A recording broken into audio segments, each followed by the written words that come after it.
Welcome to Talk South Asian to Me, Season 2. My name is Michelle. And my name is Anusha. Tune in every Thursday at 5 p.m. Central and hear us react to each other's stories about mental health and growing up in different South Asian households. And remember, this podcast is not therapy. Engage with what feels entertaining and resonates with you, and leave what doesn't. Alrighty, let's get into our topic today. We made it all the way to you. We're doing so well this season. I know, I can't believe it. Season 2 is going to be coming to an end soon. So soon, I know. We're already at you. I love it. Mm-hmm. So, topic reveal. I want you to reveal our topic in a twist today, even though I'll be presenting. Our topic is... Drum roll, please. Unconditional love. Yes, unconditional love. I'm excited about today. I feel like unconditional love is actually a little bit misunderstood, which is why I was really excited to talk about it today, to clear it up. Yes. And I have a very unconventional take on it. So I can't wait for you to hear that too. Yes, I'm excited.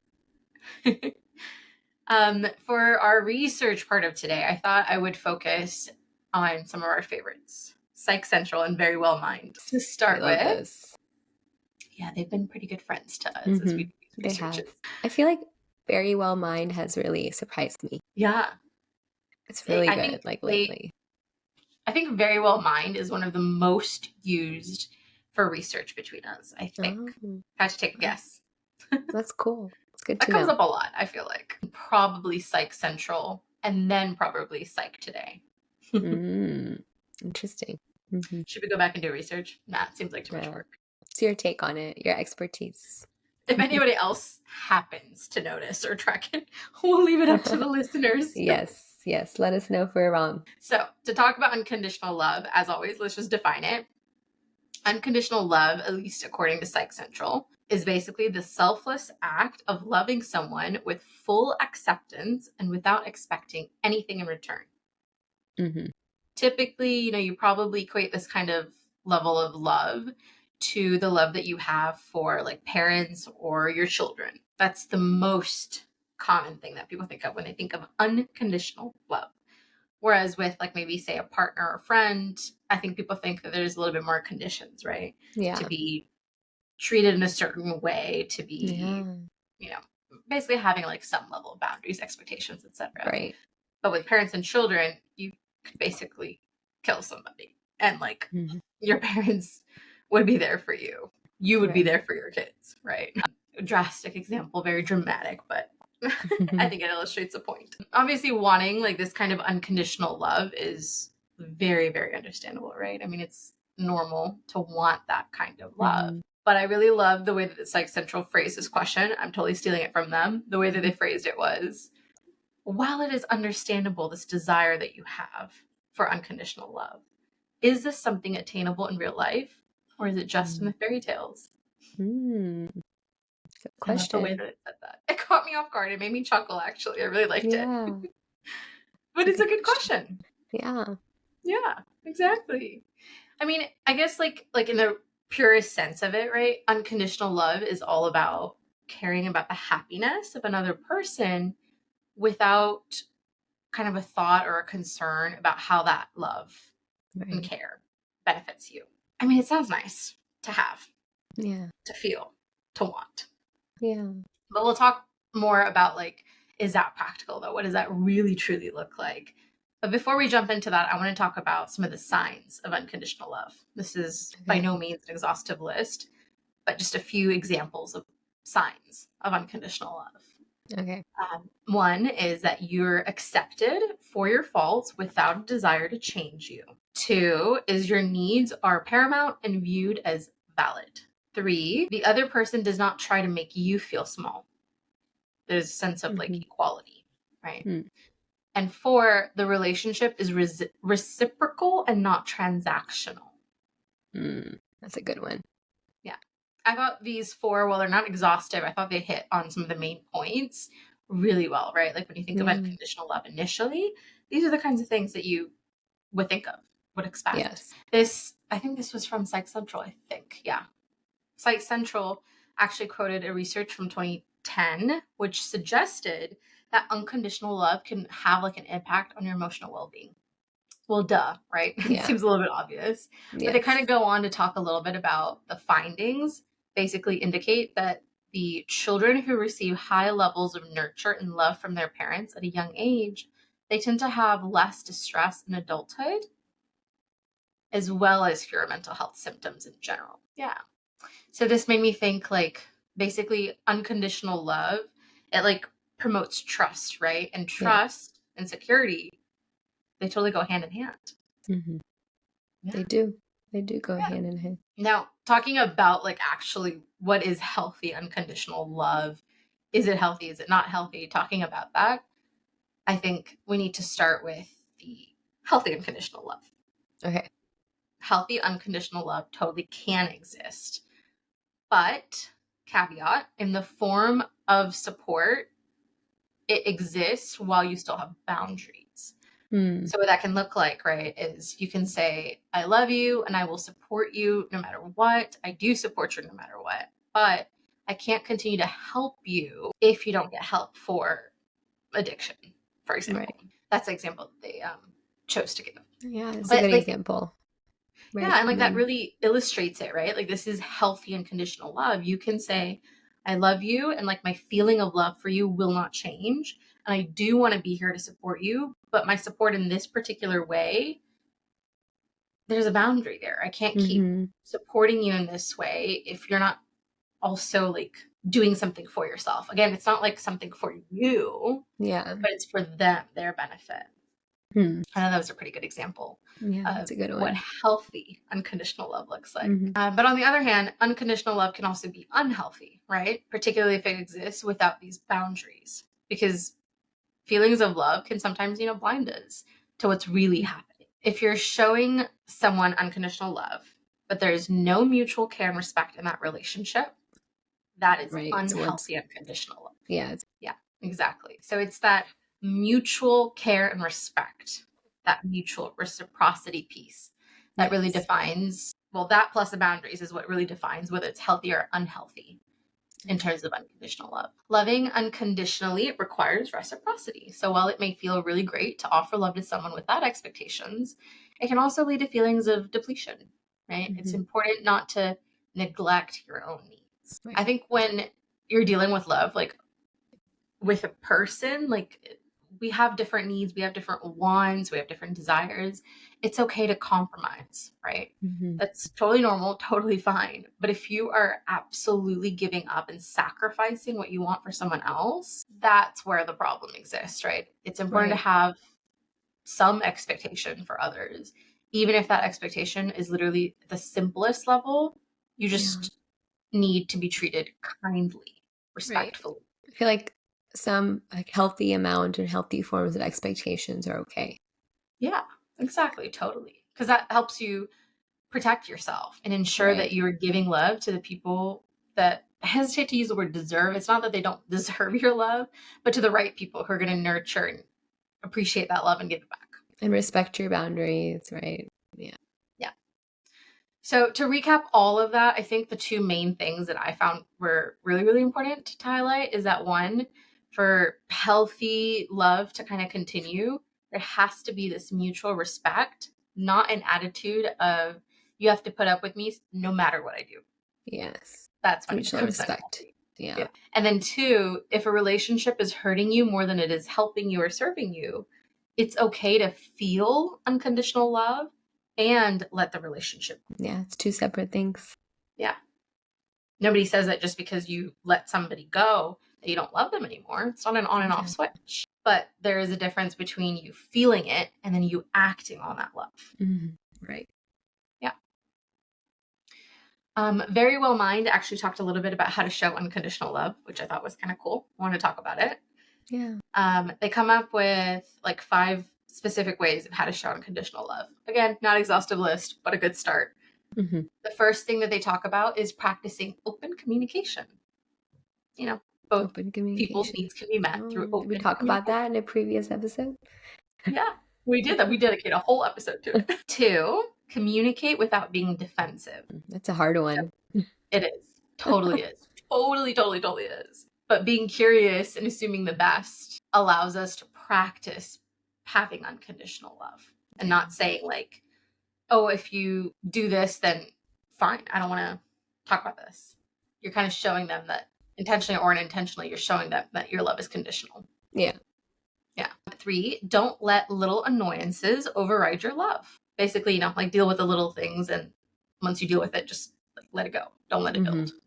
Yeah. 4, share power in relationships. I think this one's really, really important, right? The reciprocity of meeting one another's needs, just that general reciprocity of mutual respect, that general give and take, not in like a scorekeeping way, the give and take, but just like your natural care and desire. Yeah. Eliciting natural care and desire in them, right? So it's mutual, right, respectful, loving. Yes. And lastly, number 5, express love without expecting something in return. Literally definition of unconditional love. Right. Yeah. That makes sense. Yeah. So if you want to practice unconditional love, this is a good start. Practice open communication, communicate without being defensive. Don't let little annoyances override your love. Share power in the relationship and express this love without expecting something in return. Did any part of that surprise you, or do you feel like, yeah, that kind of made sense? You kind of knew that. I think it's kind of makes sense, but it's good to like know like the basics, because it's just an abstract concept. Like you hear it a lot in movies, TV shows, like conversations, but there's a science behind it, and it's good to like learn more. Yeah, exactly. Well, that was it for my research. The shortest we've ever had, I think. Wow. I know. That's good. Wow. But that's research, right? We haven't gone into the juicy South Asian part. That's true. We haven't done the juicy South Asian part, but it's my favorite part, though. It's my favorite part. I know, isn't it? I love talking about the South Asian stories of it all. Yeah. And that's exactly what I want to talk about. Even though it's very rampant in South Asian culture, this whole idea of conditional love, there actually isn't research on it. Right. However, I'm not surprised by. I mean, yeah, it doesn't surprise me necessarily. But as you can imagine, there is plenty of like articles, blogs, discussion on the topic. That's good. So it's being talked about still. Yeah. I think it's something that is, again, one of those connecting things for South Asians, right? Right. Our collective feeling of whether we feel unconditional love or conditional love. Yeah. Before I get into it, thoughts? What is your thought on how we might, as a collective, feel conditional love? Exactly. Yeah. I mean, I'm going to get into my own like story / reflection about it too. Yeah. But immediately, that was my thought when I was thinking about it. Yeah. Exactly. All of the articles, discussions, blog posts, more or less echo that same sentiment. That growing up, yeah, not at all. That growing up, we have, as a collective, felt pretty much like our parents have conditionally shown us love. Right. So their approval, their happiness, their love for you is based on you meeting their expectations, essentially. Yeah. Now, the internet was really interneting, so I didn't grab all of the different perspectives, but that was literally the gist of a plethora of them. What I did want to focus on is the, spoiler alert, opposite. There was one blog post that really stood out to me that claimed the exact opposite. So I want to talk about it. Okay. Ooh, I'm interested. I'm intrigued. Yeah. I loved this. Running across this was awesome. So this one was, I picked this up from South Asian Today, which is a website which I believe is an Australian website, if I'm not mistaken. Okay. And the title was On Love, The Complication of Being Unconditional by Sashi Pereira. Okay. I loved the way Sashi talked about this, so I'm not even going to summarize this. I'm just going to give you literally a chunk of quote straight from what she said in her blog. I'm ready. I love the way she talked about this. She said, I don't want to position my mother's love as purely conditional on meeting her expectations. Sometimes I think that I'm socially or culturally conditioned to believe that brown love is stronger love. We don't get kicked out of the home at 18 and told to get a job. But is that love or coddling? I don't know. I can go to her anytime and say, I need money. I need to stay at your house. I killed someone. It will come with a lecture. everything comes with a lecture. You regret killing someone mostly because of the lecture. But the support, it's always there. For some reason, I can't speak. For some reason, our culture makes our parents' love feel really conditional on meeting their expectations of who we should be. It's freaking unconditional. You just have to cop the lecture. Yeah. I really love the way that she talked about all this. But basically, like, in her point of view, she saw the love as unconditional when she really reflected on it. Yeah. Because even though initially it seems like it's conditional based on like you meeting expectations, like we just talked about, if she ever really needed support, she felt like she would have that support. Yeah. So she sees that as unconditional. Interesting viewpoint. I like Isn't that. it? That's why I really loved this one and I want to highlight it, is because exactly that. I feel like oftentimes we do see things as conditional. Right. But when you reflect, is it conditional or is it a lot of grumpy? Yeah.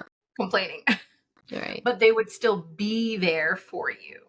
Right. Right. So it's a little bit nuanced, but it's the way that love can show up, right? Maybe it's not like a verbal affirming love, but a silent like action, more nuanced of like, okay, I will be here for you. I'm going to complain. I'm going to grumble. I'm going to talk about how you're really being disappointing right now, but I will be here for you. Yeah. And so I guess you get into that nuance of, well, is that really unconditional love then? Or is it not? I will share my thoughts on this in a minute during my story because I have lots of thoughts on this. Okay. But I want to hear what you think about this perspective. Immediately, I think it's a good point of view. I think it's very insightful. But for me, I think perception also plays a big role, right? Like your perception of what kind of love you're getting is also like plays a role in how, like we've talked about the emotional well-being, right? Like, and so I feel that sometimes as an adult, when you're reflecting and you have more of your brain developed to reflect like this and reflect abstractly, you're able to be like, oh yeah, separate, like, oh yeah, like my parents do have unconditional support, like because they're doing this XYZ, even though all this is happening. But as a child, when you have unconditional love that is masked with conditions, right? Like, oh, you need to do this. Like as a child, it's hard to separate that. And you might view or experience that love conditionally, even though in our parents' point of view, the love is unconditional, but the way it's being received and perceived is conditional. And I think that's what makes the difference of like, are the, like, I understand that some of this might be intergenerational, like our grandparents, their grandparents, that kind of unconditional love is showing conditionally, right? Like, but like at the same time, like as parents in today's time, like are we watching, like are we observing how we speak and how we like speak to different love languages to make sure that our children today are feeling loved all around, right? They do feel that unconditional love, or like if you are disciplining, if you are doing all the things, are you pairing that with something else that can show them that you still love them, or reassuring them, which was the missing piece, I would say, that made things seem like it's conditional. So I think my thoughts are more like it's perception too that makes a big difference of how. Yeah. Totally. I'm so glad you said that. Because I kept like, as I was reading this too, like my brain was screaming like, oh my God, it's the narrative. That's what matters. Right? It's subjective. Totally. It's subjective. Yeah. Our perception is what makes our reality. The reality itself doesn't matter. The perception of that reality becomes our reality. That's what matters, because that's our lived experience. Yeah. So the narrative, the story that we tell ourselves, right? Like you said, that's the thing that like we carry with us anyway. Yeah. And as adults, grown adults, like we're able to do self-healing, self-reflection and come up with these conclusions like, oh yes, like I agree. Like our parents do like have unconditional love for us now that we know what the world around us looks like, right? Like all these different things. But in that moment in time, when we're learning about the world as children, when we're creating our own realities, it's all based on our perception and what we perceive.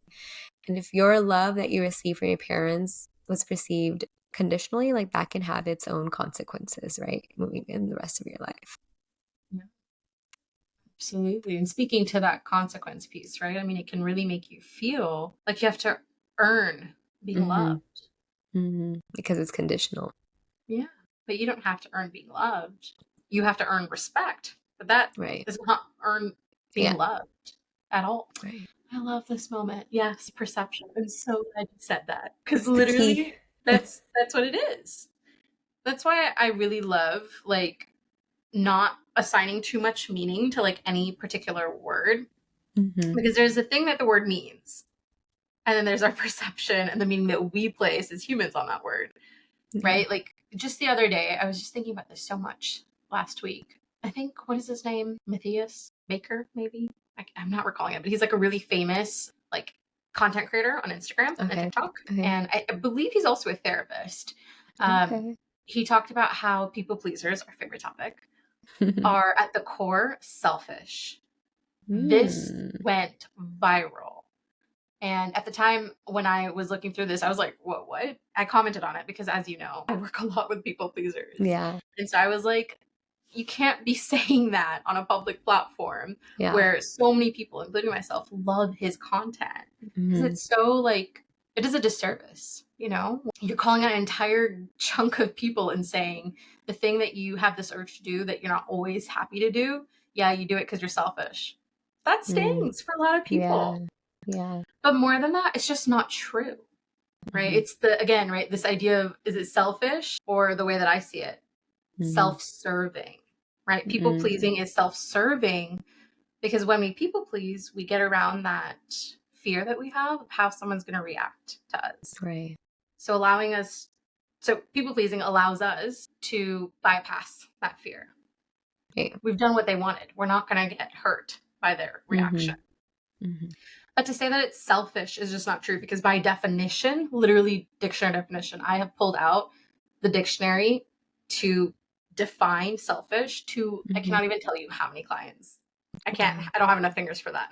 And literally the definition of being selfish is to not care about anybody's thoughts or opinions or feelings. Right. But people pleasers by nature, they're not selfish because they're constantly thinking about other people's thoughts and feelings. Right. And so that's why I like, this was really sticking with me, because again, right, it's these words that we have that we label, but it's our perception of it that really matters. Right. And some are more harmful than others. Right. So unconditional love, conditional love, take it with a grain of salt. What does it mean to you? Right. I think that's a really good segue going into my musings and my story. Are you ready for this? Ooh, I'm ready. Yes. First, before I get into like the story piece, I want to talk about how I see all of this. For me, as I've said countless times on this podcast, I see everything on a spectrum, right? So if you think about it, being conditional and being unconditional runs on a spectrum. It's not this or this. Right. I think, as with most stuff on a spectrum, that probably a range somewhere in the middle is probably a good balance for us, depending on the situation, depending on the person. Right. Depending on lots of things. Now, another really, really important thing to like highlight is love is both a feeling and an action, right? Yeah. That changes things. Because if you start to see it from that perspective, it shifts the way that we see unconditional, conditional love. From a feeling point of view, like love is a feeling, unconditional love can totally exist, right? From an action point of view, unconditional love cannot exist. And conditional love is better from that perspective. Interesting. What I mean by that is like it cannot exist as in a perfect world it does. Yeah. Yeah. Exactly. Right. Because unconditional love is a feeling. Like, think about it like this, right? We don't stop loving people just because they're no longer in our lives, just because they've hurt us, you know, because they've broken up with us, whatever. It's not like a switch. We can just turn it on and off. Right. But unconditional love is an action. To keep loving somebody with actions, you know, your words or your behaviors, like when they hurt you consistently and they don't show you like any real desire for like change or follow through for change, whether they hurt you emotionally, verbally, or physically, it does not serve you. And it's better to release that love through these actions. You need those boundaries, whether it's flexible boundaries or like a rigid, hard, like that is it, I'm cutting them out of my life kind of boundaries. Yeah. Right. So it's so important to like consider when you're talking about like what's better, unconditional love, conditional love. It depends. If you're talking about a feeling, I mean, it might be painful, but having unconditional love, even in the most painful of times, is totally Yeah. fine and very normal to have. But as an action, totally no. You Yeah. can't have unconditional love when it hurts you.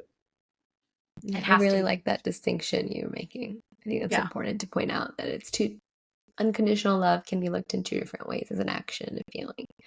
And I would agree with you that Yeah. feeling is definitely unconditional love as a feeling is very 100% can exist, but unconditional love as an action probably can't, just Should because we're exist. humans and we're human nature, and part of human nature is to have some form of conditions or expectations, whether it's your own boundaries, whether it's like how you want to be treated. Even at the It's part of basic human level, nature. right? Like Hmm. respect. Yeah, Even at that level, just to be that's a kind. condition. Yeah, That's a healthy condition. conditions, right? There's a different word Exactly. for it. And like again, technically that is what we were talking about with healthy unconditional love, is also recognizing that it comes with boundaries. We were talking about that, Right, right? right. But I just prefer to see it in my mind as conditional love, because Mm-hmm. growing up, I did believe that I was getting and receiving love conditionally. I thought that's what love was, very conditional. Mm-hmm. Right? Mm. As we've talked about, right? My mom was all about like the happy stuff. She was a very positive vibes kind of girly. She was not Yeah. about feel your emotions type of, person. So growing up, I felt like my experience was that mom would say things like, okay, if you do this, well, that will make me really happy. Well, if you do that, I'm going to be really sad and I'm sad. Mm. And so like using her emotions tied to my actions as a way to kind of get me to do what she wanted to do. Mm. Right. Obviously, that taught me that there was a right way to be and a wrong way to be, right? The whole Yeah. like good girl complex again. But really, what that meant was self sacrificial, right? And when I was like a good girl, self sacrificing, there was like very specific, like verbal affirmations of that was so sweet, that was so loving, that was so kind, you were such a good girl, like literally even saying that. Wow. But if I voiced an opinion or some kind of desire, like in contrary to what she believed or wanted, she'd be disappointed, right? And so she might say she's disappointed, or it might be obvious she's disappointed. My mom has this adorable pouty face thing that she does. Mm-hmm.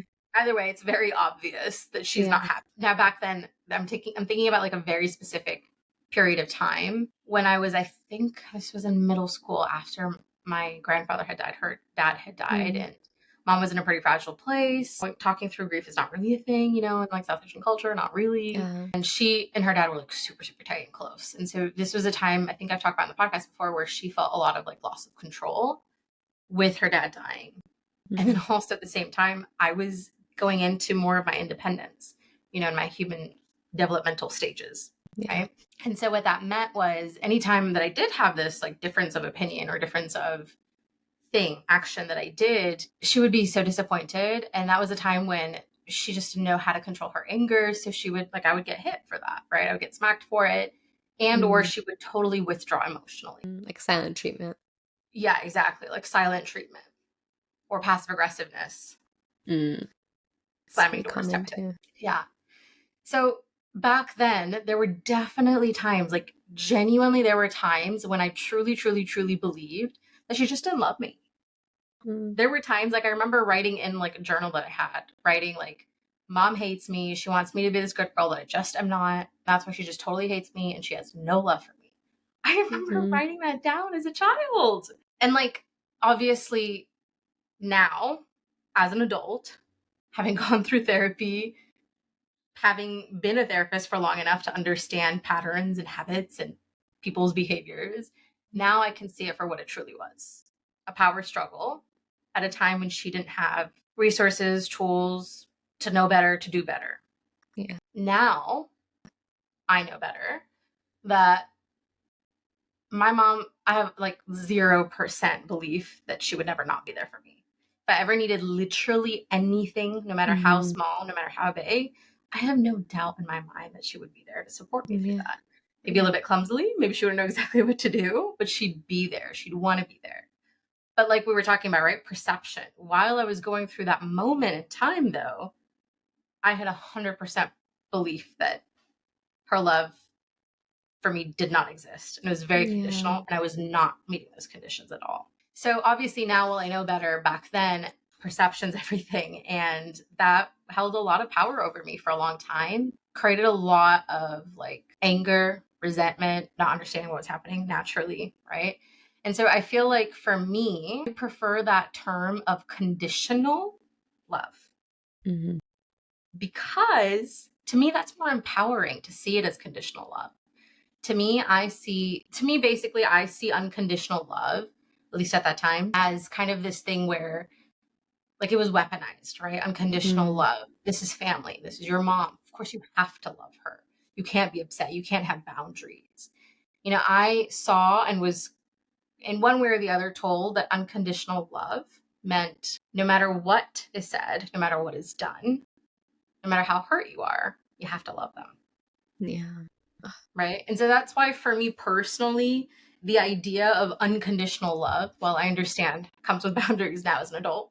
To me, I reject the idea of unconditional love. I prefer to see it as, yeah, conditional love is what's healthy. That's what's normal. That's what's needed, necessary, right? Because like for me, I see my love for everybody now as conditional, but my conditions are really, really like basic. They're just mutual respect and healthy love. Yeah.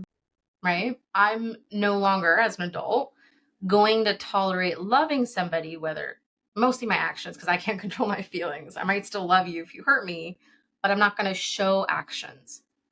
Love Right. through So you action. would say like your unconditional love as a feeling was still there. Like you believe in that, but like the action piece is pretty like conditional and it's Conditional. like a healthy form. Yeah.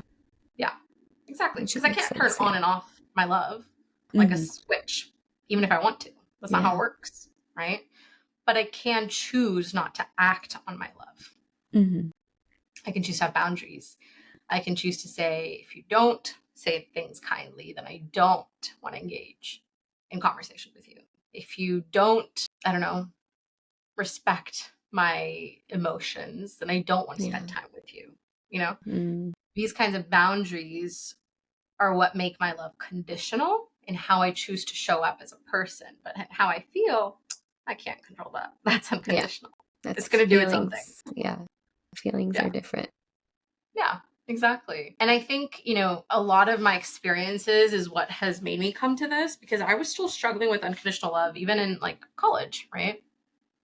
But then again, I didn't really do therapy until college, so that makes Hmm. sense. This was pre college, this is post college. You know, not pre college, I meant pre therapy, post therapy, as we Yeah. talk about. Like, yeah. So, anyways, I feel like when I was in college, like before therapy and before understanding this, I really still felt like the need to be an unconditional lover as a friend, as child, you know, what have Hmm. you. And so, like, even with friends, I mean, this is a big part of why I was such like a doormat and like I would get taken advantage of in friendships because I didn't realize that having basic conditions of respect, of being treated kindly, Hmm. absolutely foundational, and that I had the power to say, okay, I'm not receiving that. I can step away. I didn't realize Yeah. that. So for a long time, I was still very unconditional with my love with friends. And there were people who took advantage of that, right? Eventually, finally, I realized that. I stepped back. Now I see it with that condition. But now I don't shame myself for that condition. I don't shame myself for saying, oh, yeah, my love is conditional Hmm. because I see it as necessary. So, whatever you choose to call it, I mean, really, at the end of the day, right? It doesn't matter, in my opinion, what we call Yeah. things. There's the dictionary definitions, and then there's what it means to us. And Hmm. whatever you choose to call it, I think the important takeaway is that love and boundaries need to coexist. Right. Yeah. At least Wow. healthy love. That's my story. Oh, it's very insightful. I feel Um, like you learned something new about me. yeah, yeah. That was a really good reflection too, just to see like I didn't know that was one of your journal entries as little Anusha. Want to like hold that little Anusha's friend hand and be like, you are loved and you're amazing and you don't have to be a good girl.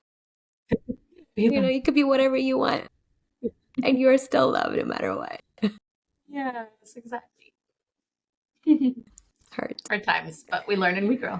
I know. We change. Sometimes like I always tell myself that even like those types of experiences that we have, like they still make us who we are today. Yeah.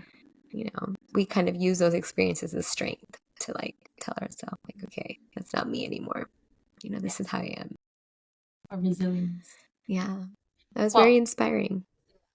We don't need to necessarily go through Right.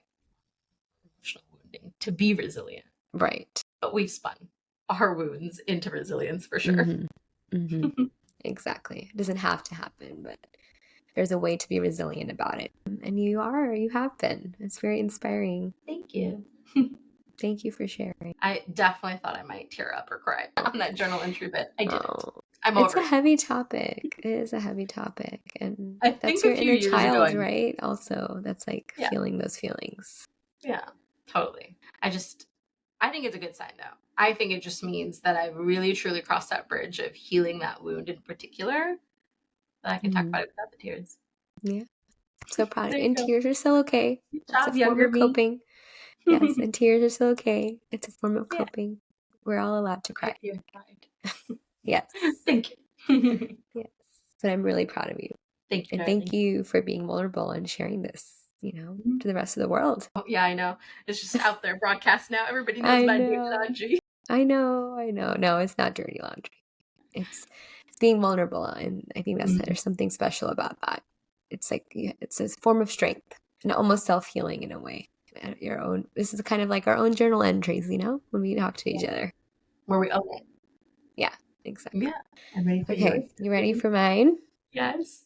So I actually, full 100% honesty, I really struggled with this topic, and I like reflecting on it, I really think is because I'm really still working on this. I think this is like an active topic that I'm still working through and healing from.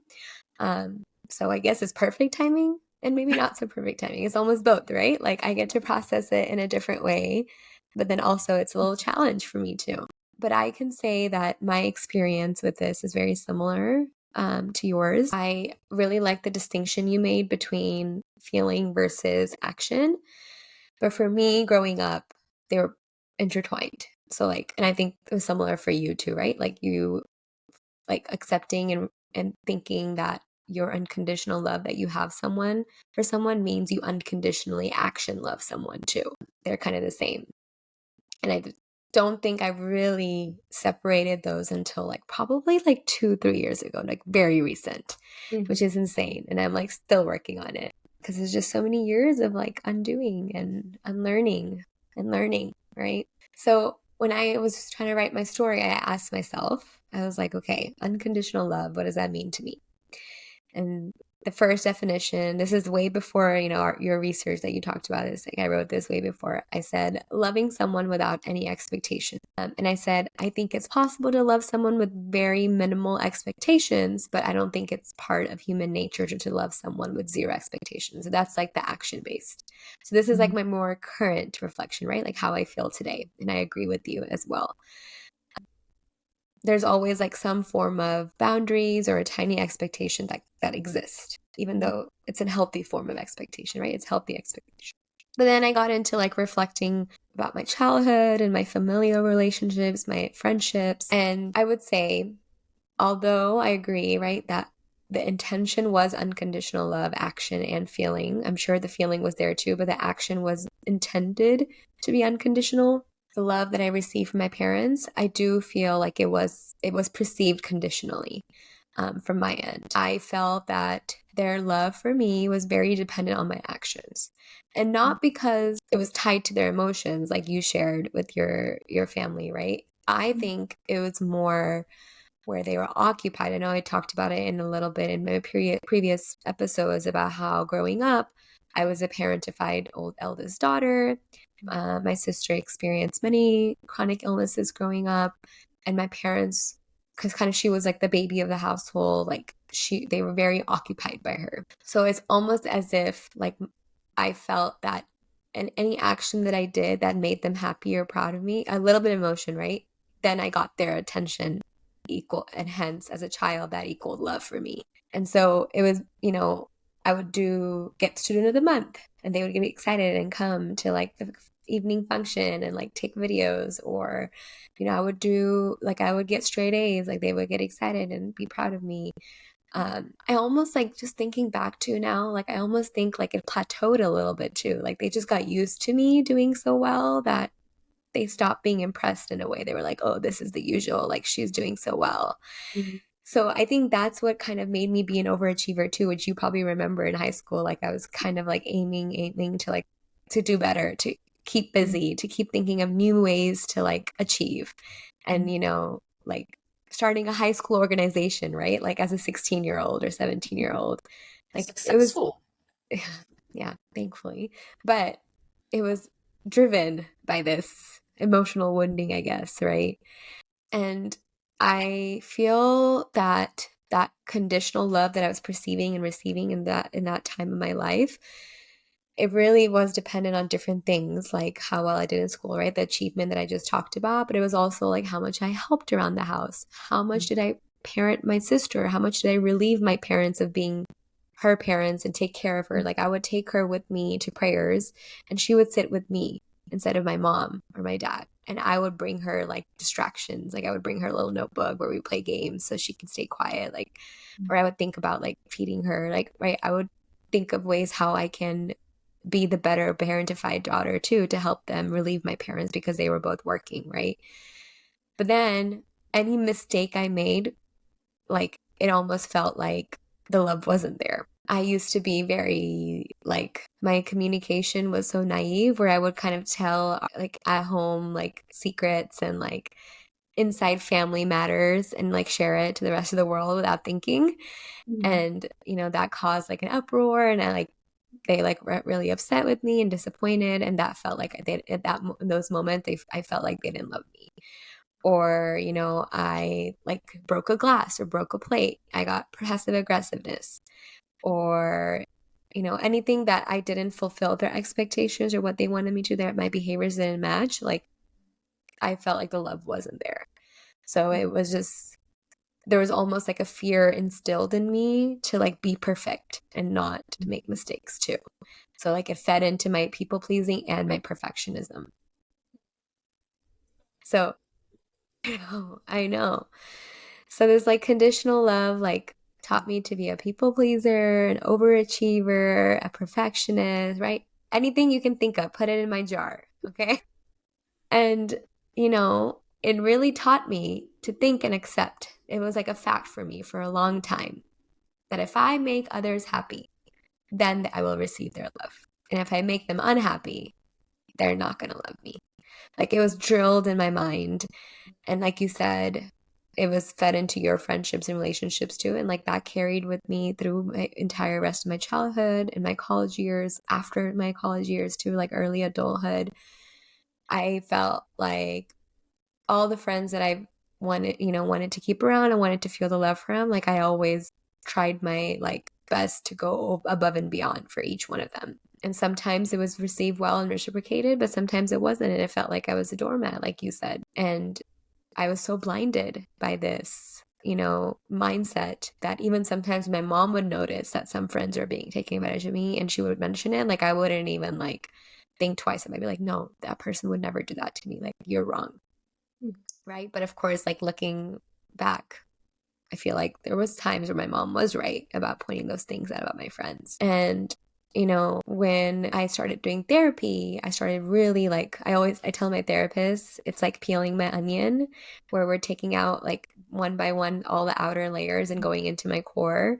So like when my onion, like right, like when I was started peeling that onion of mine, like we started digging into deeper of like why my people pleasing tendencies are there, why are my perfectionist like tendencies are there, how like why am I having a hard time like sitting still and not being busy or not achieving all the time, where I started reflecting and realizing, okay, this is all tied together and it might be because of this.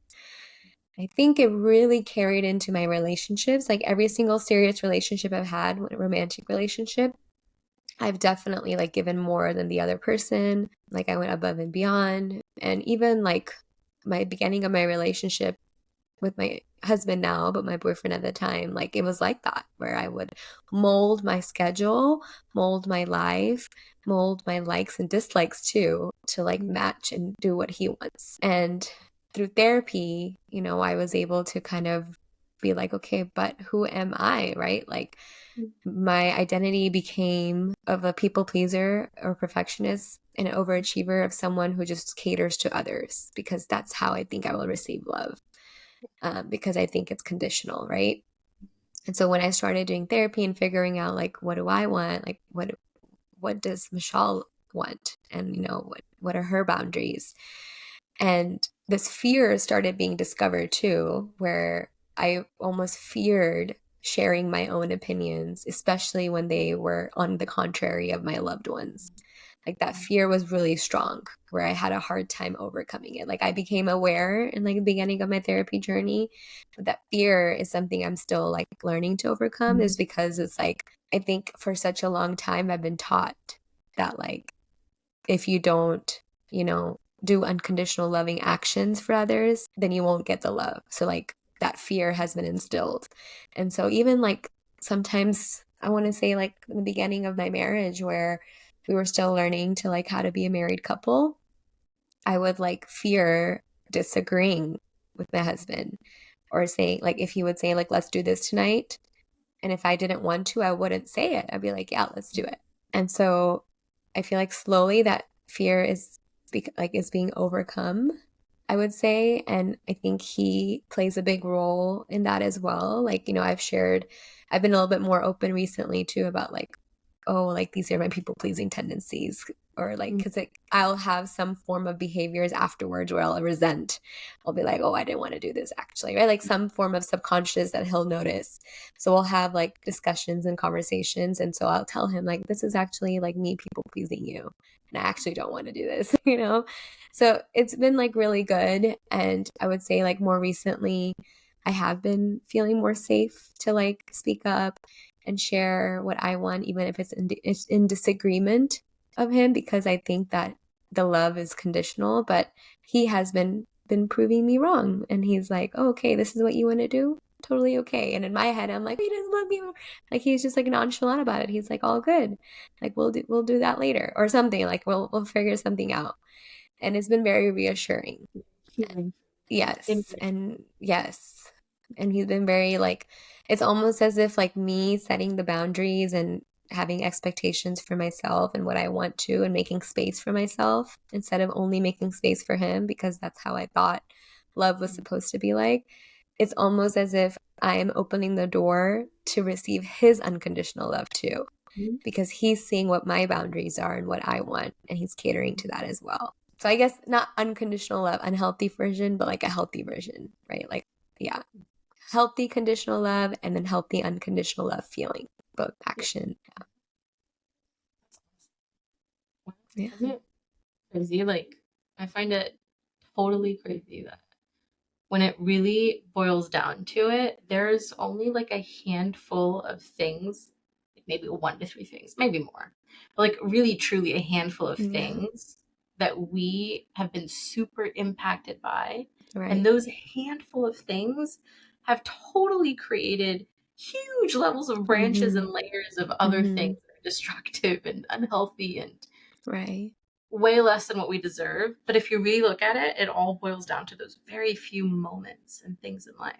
And that's what they say. Like, I mean, research shows that too. Like, your childhood experiences play such a big role Crucial in your development, in your perception of the world, how you view relationships, how you are in relationships, right?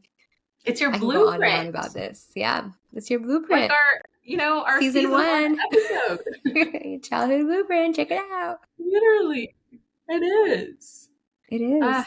So amazing. But as you were talking, there was also one other thing that kind of came up for me, which was when you were talking about how when you did certain things, like make mistakes, and that love was withdrawn, it also had me thinking, like, it's not like our perception in that moment is that we're no longer receiving the love and the love is withdrawn. Right. But now that I'm thinking about it, I think it's the wrong word to use. It's not necessarily that the love is being withdrawn. It's a perception, because you're not being reassured. That's a perception in the moment. Yeah, totally. But what's actually happening is that people are reacting, and this is their unhealthy form of disciplining. Yeah. Right? Yeah. But that's the thing, though. Even though it's like a discipline, it's so, oh my goodness, like we have like a new generation of young parents. And like even now, I still feel that there's still people who really believe that disciplining through the old ways, you know, like hitting Yeah. or controlling, and like that's right. And like that quote unquote permissive parenting, which is not Right. permissive. It's just gentle parenting. And that doesn't mean there's no boundaries. But they Yeah. see that as like too soft, or they see that as too Mm-hmm. like just coddling. But it's so Right. not. Like people are missing this key element, that exactly what we talked about, right? When you're a child, you don't care about what's really happening. You don't understand it. What you're seeing It's is there love emotions. in that moment? Yeah. Mm-hmm. Is there love in that moment or not? That's Yeah. it, basic level. Which is Yeah. why it just boggles my mind, and it frustrates me to no end that people don't see gentle parenting as like the healthiest, most like loving thing you can give to your child. Mm-hmm. They And see it as too soft. It's okay to yeah. hit. It's okay to yell at them. Yeah. I'm Yeah. like, is it? Yeah. I think it's like a lot of like people's own perceptions, but there's a balance, right? Like I think the most effective and type of parenting is more like authoritative that we talked about, right? Like the high structure, but also high warmth, right? It's okay to have firm boundaries as parents. It's okay to have rules. It's okay to have consequences for rules. But that warmth piece, when that's missing, that's when the love is perceived conditionally. Like what's happening is that a lot of parents, they're not working through their own trauma or their reactions or how their emotional regulation. And so when you have a kid that's making mistakes or learning about the world, They right? trigger yours. Yeah, it can trigger your coping, or like it can trigger your emotions, and it can come out in unhealthy ways, which, can come out in structure or passive aggressiveness, right? Like you said, like kids don't really understand, the abstractness or the science behind all this, but they do notice and feel emotions. And so when the emotions don't make sense, like, oh, they made a mistake and the parent got mad, they're going to immediately think I did something bad and I need to not make my parent mad. Yeah. But, if someone as a parent whose emotions are regulated and they see their child make a mistake, they say the consequence very neutrally, like, hey, like, oh, it's okay, you spill that cup of water. Let's clean it up. Like, what can we do? Let's clean it up with the napkin, right? You're removing, like, or then when they do it, you praise them and get excited, right? Like when you remove like that negative emotions from when a kid makes a mistake, then that's when you feel reassured and you feel like it's okay to make mistakes. I love. But like when the negative emotion replaces the love, that's when you perceive the love's not there anymore. Exactly. Mm-hmm.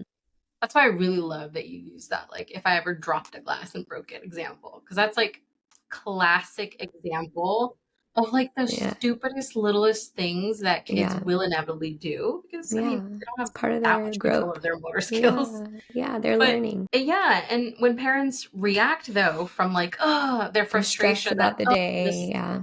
yeah, whatever they're reacting from, you're teaching the child like mistakes are absolutely not okay. Things can Mm-hmm. absolutely not be broken. I mean, like, obviously, they do need to know you can't break things on purpose. But if it was Yeah. an Yeah. accident, like, Yeah. how is yelling at them going to help them understand Yeah. what the issue is? Yeah. But Like like you I could, said, let's clean it up. What can we do together? Let's clean it up. yeah. You need Yeah. help. Can you do it? Yeah. You take away the shaming, the guilting, and Mm-hmm. the anger, Those are the negative emotions. Yeah. and people can feel what healthy consequences are. Like children can feel the, healthy consequence of like, I just made a mistake. That's okay. Yeah. I have to deal with it. I have to own up to it. But there's nothing wrong with me. Versus you get Yeah. yelled at, you get shamed, you get guilted, you get anger, and now you It's don't just know that you made a internal. mistake. You Mm-hmm. internalize it as you Mm-hmm. made this mistake, and that is unacceptable. You're not allowed to make Right. mistakes. And Tears. yeah, and I can count probably more than my two hands of the number of times I felt like I made a mistake and I felt like I internalized it and just like, and that's also like my parents having not knowing how to cope with emotions and not and being triggered, right? Yeah. And it's coming out on the kid. So it's a cycle. Yeah. And you just even listening to this podcast are helping break the cycle. It's a start. It Now is you a have to start. act on it. Yes, exactly. Yeah, I know our research was done really quickly today, and I was like, oh, this is going to be a short podcast. But as always, we have a lot to say on these topics. Yeah. And I Yeah. really love it because I hope that, in us learning more about each other and like educating ourselves, I hope also our listeners can really resonate with us and really take Yeah. something away, constructively for themselves, most importantly, but also for their future. Right. It was a really good discussion. If anyone's Yeah. planning on having kids listening to this, Yes. think about it. Gentle parenting, look it up. Yes. Yes. Absolutely. Okay, you ready for us to wrap up? Yes, let's do it. Okay, our wonderful listeners, if this topic of unconditional love resonated with you, or if you have any comments, feedback, stories, or experiences you would like to share with us, you can reach us at our email, which is talksouthasiantome@gmail.com, or our socials. Our handle is at talksouthasiantome. All right, see you next time.